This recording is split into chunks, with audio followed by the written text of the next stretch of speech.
चाहे आप जितनी मर्जी मेहनत कर लो, लेकिन एनएस बोर्ड का क्वेश्चन पेपर इस कोड के थ्रू बनाया जाता है। अगर आपने ये कोड नहीं समझा ना, तो आपका पेपर आपको टफ लगने वाला है, लगेगा सब कुछ पेपर सिलेबस के बाहर से आ गया है। लेकिन आज के इस वीडियो में क्वेश्चन पेपर एंड पेपर के पैटर्न और एग्जाम के बीच का जो गैप है, इसको लेकर जो अपडेट आया है ना मेरे दोस्त, 75% का सपना पूरा हो जाएगा। बस एंड तक जरूर देखना। अगर आपको फेल होने का भी डर लग रहा है ना, तो भी आप पास हो जाओगे।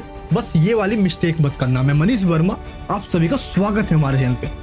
मेरे दोस्त, सबसे पहले आपको ये कोड समझना है कि एग्जाम में जो कोड आता है ना, इस कोड का क्या मतलब है। क्योंकि क्वेश्चन पेपर एक क्लासरूम के अंदर अलग अलग स्टूडेंट्स के पास जाता है, तो आपको क्या लग रहा है कि सबका क्वेश्चन पेपर एक जैसा होता है? नहीं नहीं, ऐसा नहीं होता। आपके पास अलग क्वेश्चन पेपर है और जो आपके पीछे बैठा हुआ है ना, उसके पास अलग सेट गया हुआ है। सेट ए, बी, सी में क्वेश्चन भी अलग अलग दिए जा रहे हैं, जिसके कारण से किसी का सेट डिफिकल्ट होता है और किसी का बहुत ज्यादा इजी हो जाता है।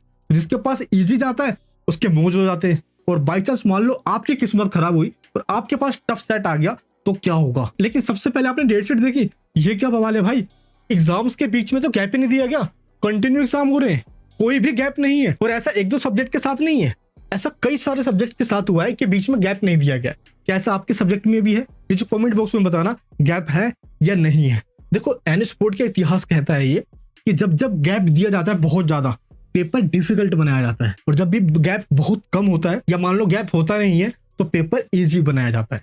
तो गैप दिया नहीं गया है, पेपर इजी होगा। प्लस लीनियर चेकिंग होती है, यानी कि चेकिंग के टाइम पे मार्क्स भर भर के दिए जाते हैं, इसकी टेंशन मत लेना। लेकिन मुद्दा यहाँ पे है कि अगर गैप ही नहीं दिया गया, तो अभी आप ऐसा क्या कर लो ताकि एग्जाम में गैप ना भी मिले ना, तो भी आपका एग्जाम अच्छा जाए। लेकिन अभी भी कई सारे स्टूडेंट्स बिल्कुल शांत बैठे हुए हैं, कुछ अलग नहीं कर रहे। जैसा वो पूरे साल कर रहे थे वैसे सेम वो अभी भी कर रहे हैं। एक वरना आप अपने आईज को क्लोज करो और वो दिन याद करो जिस दिन आपका रिजल्ट आएगा, और वो रिजल्ट आप अपने पेरेंट्स को दिखाओगे जिसमें 75% से मार्क्स भी कम हो, यानी कि आपके जेईई का सपना टूटा हुआ दिखे और रिजल्ट में या तो फेल लिखा हो। आपके पेरेंट्स पूरे टूट जाएंगे और वो लोग जो आप पे भरोसा ही नहीं करते, उनका भरोसा और कायम हो जाएगा। इसलिए अभी टाइम है ऐसे लोगों को मुंह तोड़ जवाब देने का। आपको हमेशा किसी और से कंपैरिजन करके आपके खुद के घर में नीचा दिखाया गया। भूल मत जाना मेरे दोस्त, मैं जानता हूँ ये बात। कई सारे ऐसे स्टूडेंट होते हैं जिनके साथ ये हो रहा होता है, लेकिन अपने घर में वो बोल नहीं रहे होते। लेकिन आज आपको अपने आप से एक प्रॉमिस करना है, अगर आपने आज मेहनत नहीं करी ना, तो कल किसी की गुलामी करनी पड़ेगी। इसलिए अब जो बताने जा रहा हूँ ना, बस ये अच्छे से समझ लो। अच्छा नहीं लगा तो बोल देना नहीं अच्छा लगा, लेकिन एक बार सुन लो। देखो, सुन लो एक बार। देखिए, एक दिन में 24 घंटा होता है। आपके पास, मेरे पास, हम सबके पास। जो आप में से टॉपर निकलेगा ना, उसके पास भी होता है। ये जो आप रिजल्ट देख रहे हो ना, ये लास्ट ईयर स्टूडेंट्स का है, उनके 90% आ गए। पता है कैसे? देखिए, आपको 8 घंटा दिया सोने के लिए, मजे से 8 घंटा सोइए, कोई दिक्कत नहीं है। 8 घंटा जो भी आप काम कर रहे हो करो, जॉब करते हो करो, पेरेंट्स का सपोर्ट करते हो करो, जो मन चाहे जो करो। 8 घंटे सोने का, 8 घंटे काम करने का। लेकिन अब इस 8 घंटे को सिर्फ पढ़ाई पे देना है। तो आपने अपने पूरे दिन को 3 पार्ट्स में डिवाइड कर दिया, और इस 8 घंटे में आपको क्या करना है, यहाँ पे मैंने आपको बता दिया है क्या करना है। अब मान लो आपके पास एक दिन है, उस दिन को आपको 2 फेज में डिवाइड करना है। फेज 1 हो गया मान लो मॉर्निंग का, और फेज 2 हो गया मान लो आपका इवनिंग का या नाइट का। क्लियर है? अब देखिए आपको क्या करना है, हर दिन आपको 2 चैप्टर्स पढ़ना है मेन सब्जेक्ट का। मेन सब्जेक्ट का मतलब जिस सब्जेक्ट का एग्जाम जस्ट होने वाला है, या मान लो आपका जिसका फर्स्ट एग्जाम है या जिसका एग्जाम होने वाला है, इसके आपको 2 चैप्टर्स पढ़ने हैं फेज 1 यानी कि मॉर्निंग वाले स्लॉट में। और फेज 2 में आपको पढ़ना है कोई हल्का सब्जेक्ट जो इजी लगता हो आपको, मान लो इंग्लिश हो गया, हिंदी हो गया, जिसको एंड मोमेंट पे हम टाइम देते हैं ना, उस वाले सब्जेक्ट को। पता है क्यों? क्योंकि सारे ऐसे सब्जेक्ट को एंड में ही पढ़ते हैं और मार्क्स बहुत कम आते हैं, जबकि ऐसे सब्जेक्ट आपके मार्क्स को बढ़ा देते हैं। इनमें बहुत आसानी से मार्क्स लाया जा सकता है। इसलिए डे 1 में 2 स्लॉट है। मॉर्निंग वाले स्लॉट में मेन सब्जेक्ट को पढ़ोगे जिसका आपका एग्जाम होने वाला है। क्लियर है? और इवनिंग वाले स्लॉट में कोई हल्का सब्जेक्ट पढ़ोगे, यानी कि एक दिन में 2 सब्जेक्ट पढ़ रहे हो। एक सब्जेक्ट का 2 चैप्टर कंप्लीट कर रहे हो, और जो हल्का वाला सब्जेक्ट पढ़ रहे हो आप नाइट वाले स्लॉट में, एक कर लो या 2 चैप्टर कर लो, दैट्स अप टू यू। लेकिन जो आप नेक्स्ट डे पढ़ोगे डे 2 में, तो अब आप पढ़ोगे नेक्स्ट एग्जाम की तैयारी, नेक्स्ट एग्जाम की तैयारी करोगे। जैसे एग्जाम्पल के लिए बता रहा हूँ, मान लो मेरा एग्जाम 16 तारीख को है, बायोलॉजी का एग्जाम। तो मैं क्या करूंगा, डे 1 में जो मेरा फर्स्ट एग्जाम है, फर्स्ट फेज के अंदर मैं पहले पढ़ूंगा बायोलॉजी। क्लियर है? और मैं शाम को पढ़ लूंगा, हिंदी पढ़ लूंगा, इंग्लिश पढ़ लूंगा।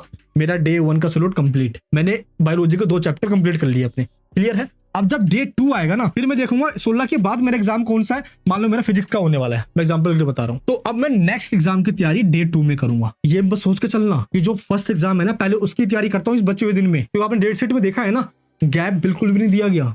गैप तो मेरे दोस्त है ही नहीं, इसीलिए आपको ये चीज अभी ही करना है। यानी कि 15 अप्रैल तक आपको पूरा सिलेबस कंप्लीट करना है। हर एक सब्जेक्ट का 8-8 घंटे पढ़ाई करनी होगी। करने के लिए तैयार हो आप? 8-8 घंटे पढ़ाई करनी होगी। आपको लग रहा होगा कि मेरे से नहीं हो पाएगा ये, अरे यार मैं इतना सब कुछ कर भी पाऊंगा, आज से पहले तो मैंने कभी किया ही नहीं है। मेरे दोस्त ये भूल मत जाना, जिस भी मूवी की एंडिंग हैप्पी एंडिंग नहीं होती ना, उसका पार्ट 2 आना होता है। तो चाहे आप पहले जिस भी बोर्ड में थे, आपके साथ चाहे जो भी हुआ हो, चाहे आप जिस भी कारण साइंस बोर्ड में आए, अब आप अपना कमबैक करके दिखाओगे। उन्होंने सोचा तक नहीं होगा, जो आपसे उम्मीद तक नहीं लगा के रखते।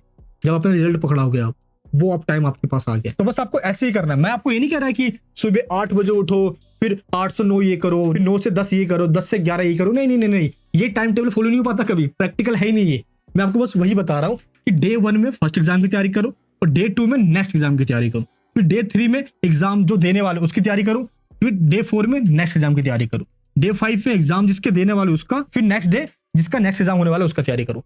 बट ये ध्यान रखना कि जिस भी दिन आप पढ़ाई कर रहे हो ना, 2 चैप्टर्स कंप्लीट करना ही पड़ेगा आपको। जो भी सब्जेक्ट आप पढ़ रहे हो, मॉर्निंग वाले स्लॉट में और इवनिंग वाले स्लॉट का भी 2 चैप्टर आपको पूरा करना ही पड़ेगा। तो 2-2 चैप्टर मिला के 4 चैप्टर आप पूरा कर रहे हो। और सोने से पहले आधा घंटा आपको रिवाइज करना है, जो भी आपने पढ़ा है पूरे दिन। रिवीजन करना बहुत जरूरी है, वरना भूल जाओगे सब कुछ। क्लियर है? तो ऐसे आपको अपना शेड्यूल बना लेना है, डे 1 में ये करूंगा, डे 2 में ये करूंगा। तो जिस हिसाब से आपका गैप बचा हुआ एग्जाम के बीच में, तो उस गैप को ध्यान में रखते हुए अपना डे 1 डे 2 लिख लीजिए, और उसके आगे सब्जेक्ट भी लिख लो, और सारा काम लिख लिख के करो कि भाई इस टाइम पे ये कर लूंगा, इस टाइम पे ये कर लूंगा। करो, एक बार करो, पेन उठाओ, कॉपी उठाओ, लिख के कोशिश करो, कोशिश तो करो, सब हो जाएगा। मैं जानता हूँ कई स्टूडेंट्स का तो पढ़ाई छूट गया होता है कई साल पहले, बहुत टाइम से उन्होंने पढ़ाई नहीं है। बुक अभी उठाओ, सब हो जाएगा। जब इंस्टाग्राम पे हम रील्स स्क्रॉल करके शुरू करते हैं देखना, तो 5 मिनट कब 1 घंटे में बदल जाता है पता नहीं चलता। लेकिन क्या आपसे ये हो सकता है कि 5 मिनट बुक उठाओ और कब 1 घंटे पढ़ लो? बहुत लोगों से नहीं हो सकता, लेकिन जिन लोगों से होता है ना, टॉप पे हमेशा वही खड़े होते हैं। बस ये ध्यान रखना, आपको अपने आप को भीड़ से अलग करना है। बस 2 सब्जेक्ट पर डे पढ़ना है आपको। मैंने आपको बता दिया, 2-2 चैप्टर करना है। आंसर राइटिंग की प्रैक्टिस करते रहना। और अगर आपने कोई ऐसा सब्जेक्ट लिया हुआ जिसमें फॉर्मूलाज है, उनको अच्छे से अभी के अभी रट्टा मार लो, इसको पढ़ लो। इसको पढ़ने से ही आपके 90% आ जाएंगे, दिक्कत नहीं होगी। और अगर आपने चैप्टर नहीं समझा ना, कोई दिक्कत हो रही है, तो हमने वो क्रैश कोर्स दिया है। इस क्रैश कोर्स के अंदर हमने वो सारी वीडियोस पहले ही दे दी है कि डे 1 में ये देखो, डे 2 में ये देखिए, इस तरीके से बना कर दिया हुआ है, तो आपको दिक्कत आएगी नहीं। और अभी डिस्काउंट में पूरा कोर्स मिल रहा है मात्र 500 रुपए में, all subject complete syllabus, important chapters सबको समझाकर पूरा सिलेबस। तो अभी आप ले सकते हो, लिंक डिस्क्रिप्शन बॉक्स के अंदर है।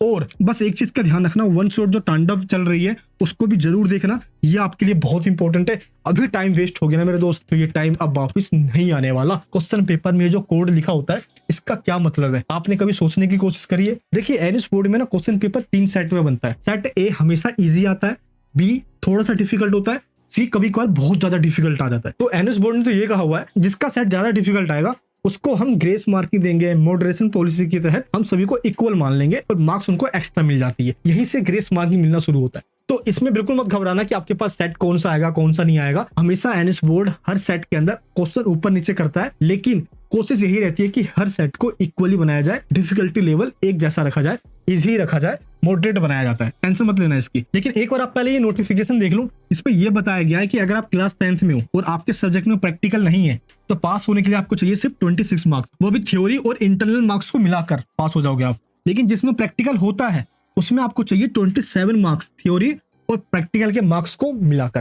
क्लियर है? तो 10th में पास होना आसान है, लेकिन 12th के अंदर अगर सब्जेक्ट के अंदर प्रैक्टिकल नहीं होता तो आपको पास होने के लिए चाहिए 26 मार्क्स थ्योरी के अंदर, सेपरेट पास होना है। और प्रैक्टिकल वाले के अंदर थ्योरी में आपको चाहिए 22 और प्रैक्टिकल में चाहिए मिनिमम 7 मार्क्स। बाकी ऑल सब्जेक्ट के अंदर आप देख सकते हो इस टेबल में हर सब्जेक्ट के आगे मार्क्स लिखा हुआ है, मेंशन कर दिया है कि कितने मार्क्स आपको लेकर आना है। पास होना आसान है मेरे दोस्त। बस एक चीज ध्यान रखना, आपके पेपर में प्रेजेंटेशन और स्ट्रेटजी शानदार होनी चाहिए। टीचर्स आपको आपके नाम से नहीं जानता, आप पढ़ाकू हो या नहीं हो कुछ पता ही नहीं है, और टीचर को आपको बताना भी नहीं है। देखिए, पेपर का सेक्शन कौन सा शुरू करने वाले हो आप? सेक्शन ए यानी कि एमसीक्यू वाले सारे पोर्शन स्टार्ट करोगे पहले, या वो सेक्शन जहां पे आंसर आपको लिखना होता है, इस तरीके से लिखना होता है? पहले आपको कौन सा करना अच्छा लगता है? कई बार ऐसा होता है कि स्टूडेंट्स एमसीक्यू क्वेश्चन अच्छे से कर लेते हैं, उनको अच्छे से पता है, तो ये वाला कीजिए, टाइम कंज्यूमिंग कम होता है अगर आपको सब कुछ आता है। अदरवाइज ये ना करके पहले आप सेक्शन बी से करना, जहां पे आपको आंसर लिखना होता है प्रॉपर। क्यों? क्योंकि यहाँ पे आप बना बना के भी लिख लोगे। स्टार्टिंग में आंसर गलत हुए ना तो टीचर जज कर लेगा, फिर आपके मार्क्स काट लेगा। कई बार स्टूडेंट्स कहते भी हैं कि मुझे फिल द ब्लैंक्स में ही प्रॉब्लम आती है, मैं ऐसा क्या करूं? तो 3 साल के पेपर सोल्व करो। आपने सोल्व करने की कोशिश करी है, आपकी ये प्रॉब्लम दूर हो जाएगी। बाकी जो हमने आपको नोट्स दिया है ना, इससे बाहर नहीं आएगा। इसको एक बार पढ़ लो, क्वेश्चन बैंक डाउनलोड कर लो जो आपको दिया हुआ है। एक बार कमेंट बॉक्स में बताओ कि सबसे ज्यादा डर आपको कौन से सब्जेक्ट में लग रहा है, और क्या आपको जो मैंने आपको शेड्यूल बताया है आप ये फॉलो करोगे। अगर आप फॉलो करोगे ना तो नीचे कमेंट बॉक्स में लिखना फॉलो, मैं समझ जाऊंगा आप फॉलो करने वालों। और सुनो, एंड में आपका भाई आपके साथ हमेशा खड़ा है। अपने ऊपर भरोसा रखना, विश्वास रखना, आप सब कुछ कर सकते हो, आप किसी से कमजोर नहीं हो। मिलूंगा नेक्स्ट वीडियो में। जय हिंद, जय भारत।